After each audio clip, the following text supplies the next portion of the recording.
guys. Hey, I'm doing something a little different here. Thought I'd check in here on a Sunday evening, dim the lights a little bit, just play a little simple stuff on this acoustic guitar here.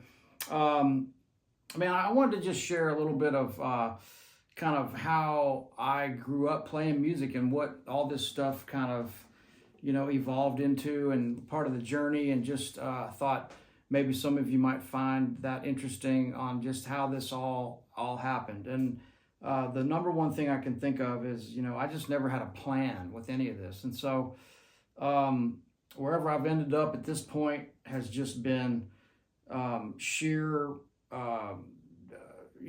just going with the flow and not having any expectations or hard and fast goals, kind of maybe knowing where you want to go in the big picture, but not, not being so rigid that things are not able to come in from the peripheral, right? So the farthest back I can remember in my life, musical life, was being an only child on the Gulf Coast with my mom and dad, who don't play music, but they have exceptional taste in really good music, which I think came from my dad's youngest brother, Jerry Trapp, who I learned how to play music from. He's a self-taught musician that lives in North Carolina now. And, when I was a little kid, there was always music around. My uncle was playing with his friends, and it was always somewhere along the line when my uncle was traveling,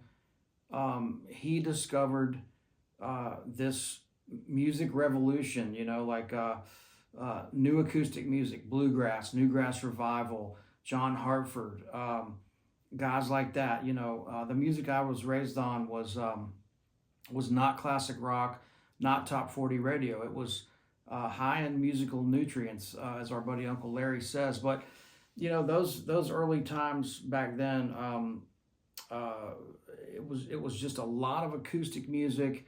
It was great songwriters like Jackson Brown, Van Morrison, Bob Dylan, Woody Guthrie. My mom and dad loved folk music, Pete Seeger, and I was named after Woody Guthrie, obviously.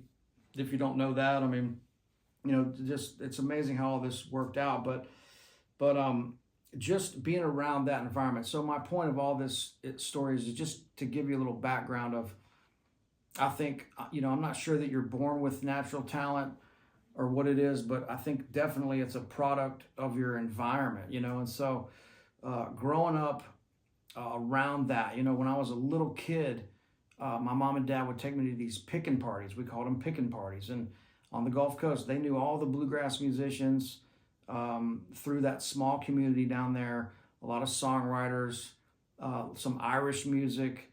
And then you had the Floribama, which was like electric blues and songwriters and all that kind of stuff too. So that was a direct link from Nashville to the Gulf Coast, was the Frank Brown Songwriters Festival at the Floribama. That was a big part of it.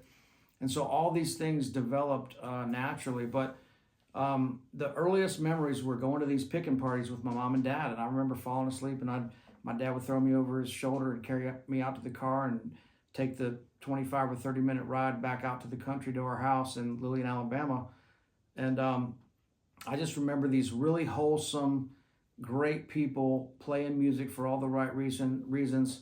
There was some pot smoking and some alcohol drinking and stuff like that, but it was a wholesome environment. It was almost a kid-friendly environment, because it was always about the music. We never went to any parties that didn't revolve around the music. And so you'd go to these big, parties at some crazy house. One of my first memories was going to a guy named Fred Vinscoten's house, and he was the guy that actually invented the mold that he later sold to Dunlop, that was the Victor capo, that brass capo that I see a lot of people using that these days. And so that was one of the guys in Pensacola that we went to his house. He had these big parties, and he was a sculptor and an artist, and it was all this crazy environment. And I remember the smell of pot smoke, and people were drinking and stuff like that. But it was always about the music, which to me made it cool. And so you'd have these big circles, and the people that were barely playing rhythm guitar, just kind of following along. They would be on the outer circle, and then the guys that knew the tunes and could actually play, like, they would play like, all these Irish fiddle tunes, things like this, Blackberry Blossom,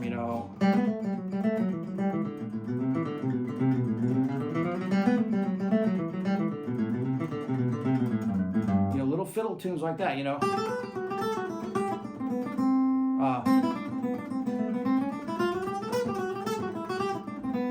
uh, things like that. I mean, it's been a long time since I've played these songs, but that kind of stuff, classic Irish fiddle tunes and bluegrass tunes.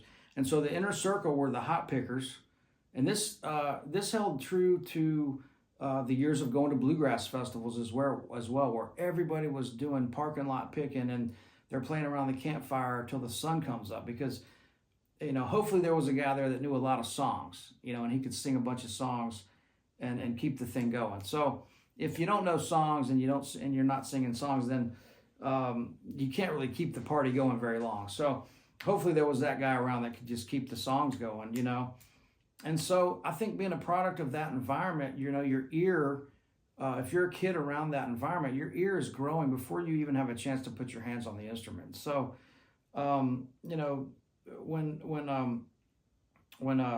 we would go to and we would travel out of town to go hear Newgrass Revival. I remember one time we came to Nashville in 1999 to hear Newgrass Revival's last show before they went and opened for the Grateful Dead out in California. But even before that, in the mid '80s, my dad promoted Newgrass Revival down to Pensacola, and we didn't have any money. Newgrass Revival back then was like $1,500. We put on a couple events, called Mullet and Music and these different things down there, and just, tried to get some people out to hear this music. And he promoted Newgrass Revival down there, which was Sam Bush, Bela Fleck, Pat Flynn, and John Cowan. And I remember going to those concerts as a young kid. I was 6 or 7 years old, and I'd started messing around with the blues harmonica and finding notes that I thought sounded good, that I heard my uncle and his friends, playing on the guitar when they would get together at my grandmother's house and rehearse or whatever, for whatever little local gigs they had.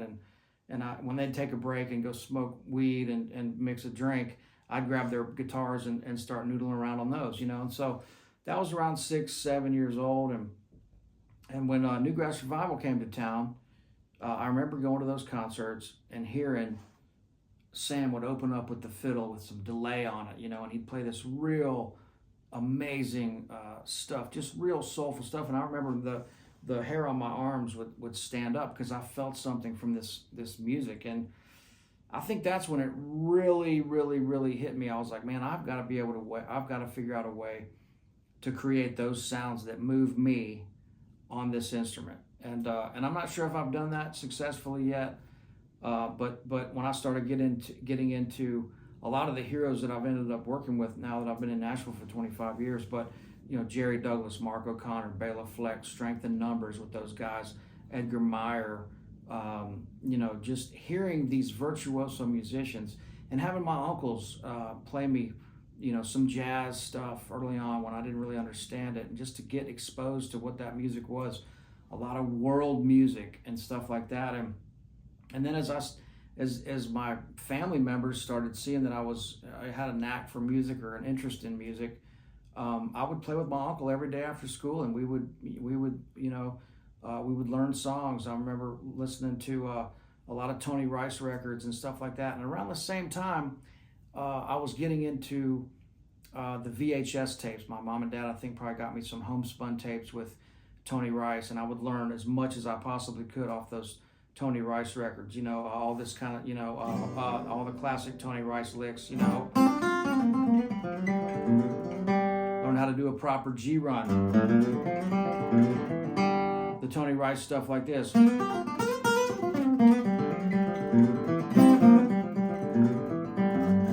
I'm just scratching the surface here, but a lot of those intros and those songs, and I would play along to his Cold on the Shoulder record.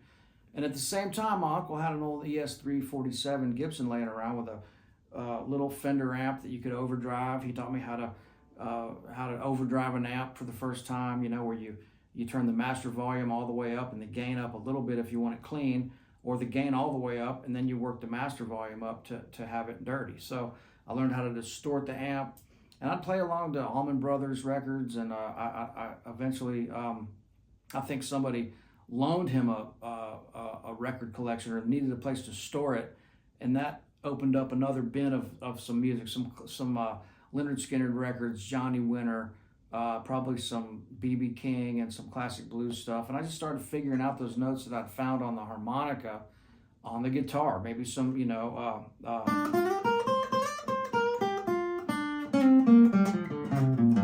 first things I did were probably the blues pentatonic stuff, and then at that point, after playing some gigs, I know when I was 12 years old, I started.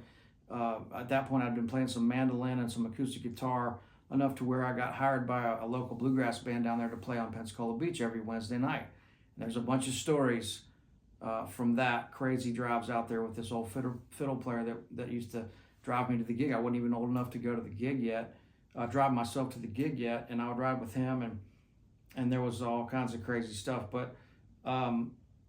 But those were the days, man, and I learned from playing just all these gigs, a lot of live playing, a lot of jamming, a lot of parties, a lot of after school with my uncle. I was into horseback riding. I would ride horses every day after school until the music thing started creeping in. Then we sold the horse, and I dove right in full-fledged into the music. School was not for me. I was a horrible student. And just ended up walking out of school. Me and my best friend that also was a guitar player, we walked out of Foley High School 2 weeks into the 10th grade, walked out the front door and walked down the road and left. And the guidance counselor called our folks and said, look, we've got a program here that fits most people, but it's not working for these two guys. And when we were in grade school, my aunt taught at the grade school that I went to, and we got kicked out for bringing beer and cigarettes to the PE and all this kind of stuff you can imagine. Licks on the last day of school where they'd actually paddle you back then. But I remember, the way I met my best friend from school back down on the Gulf Coast, Chris. He was at the water fountain, and he said something about guitar, and I said, hey, you play guitar? And he goes, yeah. And I said, this is what I said. I said, I'm the guitar player at this school. And if you can imagine that. And he goes, oh yeah? And this guy was huge. He was 3 times bigger than me. He goes, all right. So after school, he grabs me and pins me up against the pine tree, and I thought he was going to kick my ass. And he goes, all right, man, bring your guitar tomorrow to school. And I went, all right. And so we brought our guitars. We've been best friends ever since. 7 days apart in February. I'm February 3rd. He's February the 10th. And still my best lifelong friend. And we would play guitar. And so we were so disruptive in class in the 5th, 6th, 7th, and 8th grade that the teachers would tell us, you guys just go out in the hallway and jam together because you're so disruptive that at least we have to give these other kids a chance to be able to learn something. And so that's what ended up happening. We would sit out in the hallway and just jam. And so I just knew that music was going to be, I didn't know it consciously, but I think I knew it subconsciously that this is what I wanted to do. I told the teacher in 2nd grade that I wanted to play guitar for the Saturday Night Live band. How crazy is that? She probably wondered, who the hell is this guy's parents? Letting them stay up and watch Saturday Night Live. But that was back when G.E. Smith was playing all those amazing vintage guitars, and every groove was some killer groove and some killer tone. And now, full circle, I'm doing a clinic, a couple months from now up in New York, and G.E. Smith's going to be there. And I'm like, man, this is just getting too crazy. But anyway, that's just a little of how I grew up, man. It was playing a lot. And it was listening to a lot of records of guys that really could play and create some emotion on their instrument, these virtuosos. And so that set the bar at a young age of like, okay, what's it mean to really be in tune? What does it mean to play with good tone? And what does it mean to really, play something that a kid wants to sit down and it moves him so much that he wants to learn it off of that record? And so, man, that's just a little bit of what I think that my journey has been musically. And I owe it all to my parents and my family because they nurtured that environment and let me do it. you know, at the cost of like quitting school and having a miserable school experience and being the oddball and the guy with the different name and the dude that grew up in the house that his dad built that was different. But, you know, I wouldn't change any of that for the world, because it's led me to where I am today, wherever that is at this current moment, and talking to you guys and having friends like Uncle Larry and Billy Gibbons and John Oates and Dennis Quaid and these guys that are this, like, I'm like, really, is this real life? I mean, this can't be real life. And so, anyway, friends, look, I just want to share a little bit of that. I know these videos, I've been getting more into the guitar stuff, but I want to keep it interpersonal as well. And so I had a nice dinner tonight. It's been pretty low key. Went down to Margot and had a nice piece of trout and some bruschetta and a nice glass of champagne and some nice red wine. And now I'm drinking this horrible Michelob Ultra organic seltzer berry hibiscus that somebody left in my refrigerator. So if you're up tonight and it's Sunday, I want to cheers you guys with this absolutely horrible drink that I'm drinking, but I'm out of my good red wine. And anyway, hey guys, look, man, we've developed a hell of a community here. I have a lot of gratitude to share with you guys. And so I just wanted to tell you this little story, and there's much more of this to come. But anyway, man, just thanks for letting me share this stuff with you, and we'll see you guys really soon, man. Thanks a bunch. All right, cheers. Bye.